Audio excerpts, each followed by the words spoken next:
Disney has a bunch of theme parks all around the world, but for the sake of this video, let's stick in America. Let's look at the best and worst Disney ride in America in every ride category. It'll make more sense as we go through it. With that, let's start with the best coaster with Expedition Everest at Disney's Animal Kingdom. Now, like all of these categories, there's going to be a lot of debate that could be had. Expedition Everest is just a special ride, start to finish. I feel like I've talked a lot about this coaster on my channel already, so I'll leave the link to my review I made a while back in the end screen, so if you want to watch more on Expedition Everest, you can watch that video. Suffice to say though, Expedition Everest is an awesome roller coaster, and I think probably the best one that Disney has in America.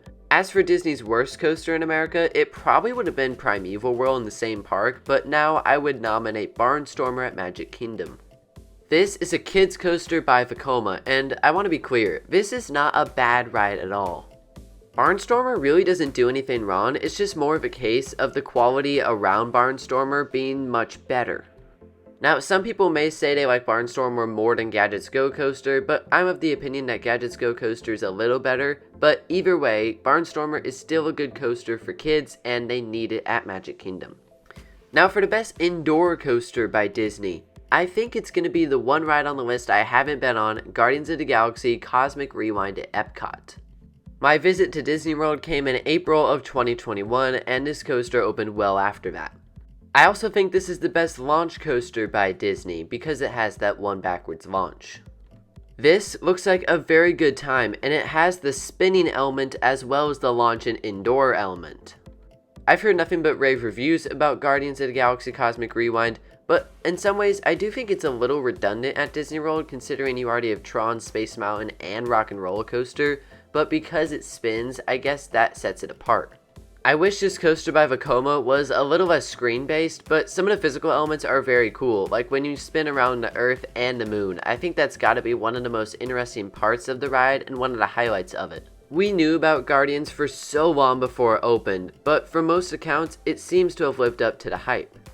With that being said, I think the worst indoor coaster by Disney is Space Mountain at Disneyland, and it pains me so much to say that.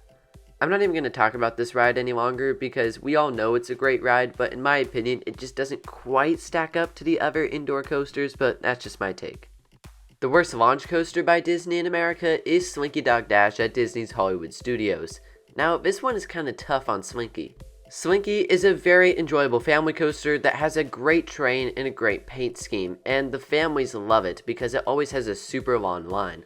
But when your competition in the launch coaster department consists of Tron, Guardians of the Galaxy, Rock and Roller Coaster, and Incredicoaster, Slinky Dog Dash never really stood a chance. It is what it is, but Slinky didn't really do anything wrong. Time to talk about the best dark ride, and this one is highly debatable. I almost went with Radiator Springs Racers, but it's gotta be Rise to Resistance. This dark ride was masterfully put together by Disney. The queue and pre-shows are absolutely incredible, and then the ride itself is unreal. The wait time for this ride is obnoxiously long most days, but it is worth it. The trackless dark ride system itself is very cool, but then how they were able to integrate screens and physical sets into one ride blows my mind. This ride is so cool. If you're at Disneyland or Disney's Hollywood Studios, you have to do as best you can to get on this ride because you will not regret it. Rise of Resistance takes all the good elements of all the good dark rides you've been on and puts it into one package. As for the worst Disney dark ride in America, it's gotta be Figment, right? Though, to be fair, this ride is so bad that it's good, but it's really cheesy. I still think you should ride it while you're at Epcot because of the fact that it is just so weird, but it is definitely the worst dark ride in Disney World in my opinion, and probably the worst one in the entirety of the Disney parks in America. And another thing too, after you ride this ride, you are guaranteed to get the song stuck in your head. It's pretty much unavoidable. Now, while on the topic of dark rides, I thought we should talk about the best screen-based dark ride, which has got to be Avatar Flight of Passage at Disney's Animal Kingdom. To put it simply, this ride is outstanding in every way. On this ride, you travel on the back of a Banshee, and you can actually feel it breathing against your legs, which is a cool little touch, and flying through Pandora is very neat. Flight of Passage is not one of those rides that has a detailed storyline to it, but I don't think it needs it.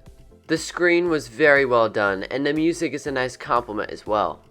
One thing is for certain though, if you have motion sickness, do not ride this ride. I love Soarin' Around the World, but it really doesn't have a chance when you compare it to Avatar Flight of Passage. Now, for the worst Disney screen-based dark ride in America, this one is going to get a lot of hate, I'm sure, because the one I'm choosing is Star Tours. Don't get me wrong, this is an iconic ride and a very important ride in Disney's history.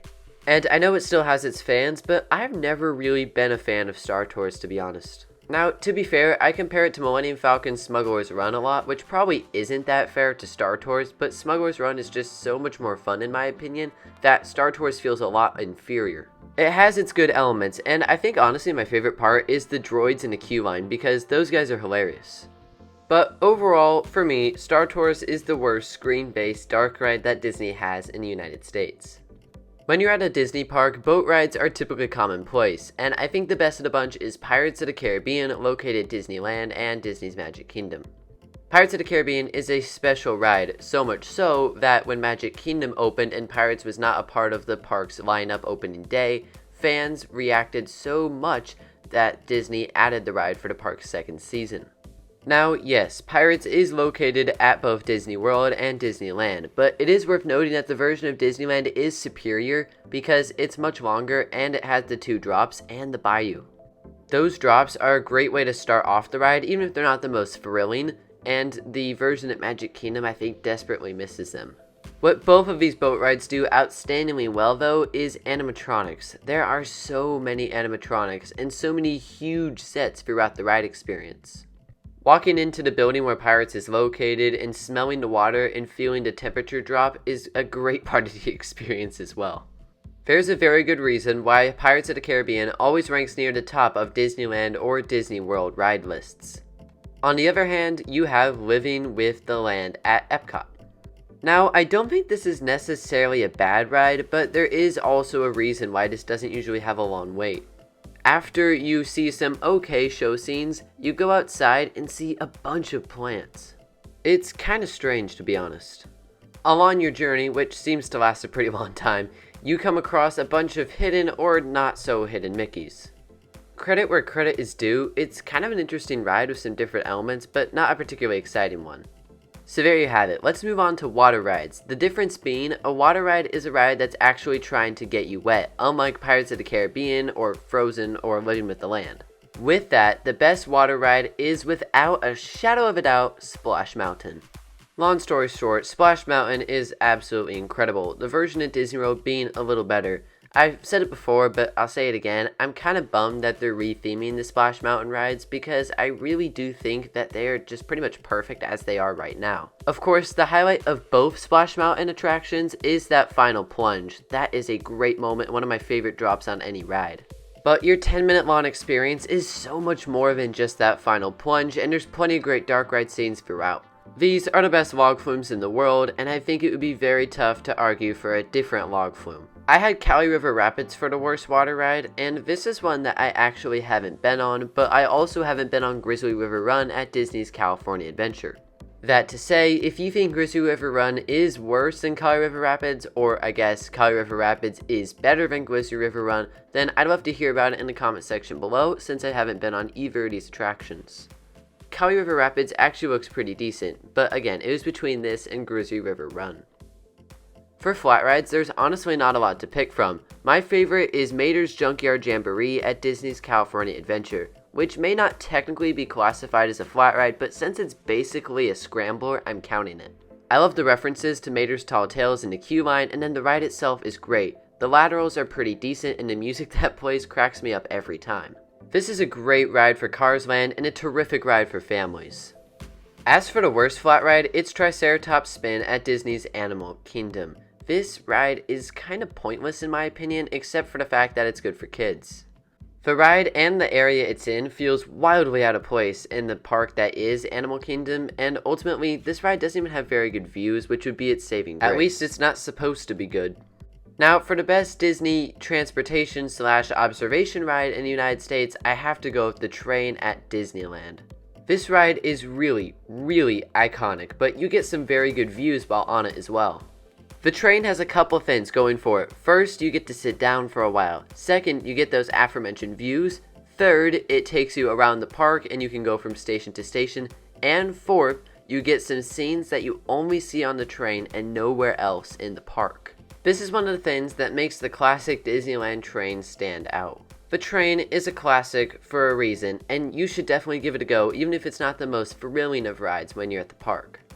As for the worst transportation or observation ride, I'm going to go with the Pixar Pal-Around at California Adventure. This and the rest of the list is of course my opinion, and while I do love the lighting package it has at night, I just don't think it's a great ride by itself. Maybe I'm not giving this ride a completely fair shake, because the one time I rode it, when we got to the top, the ride broke down for a little while, which was not the most pleasant of experiences.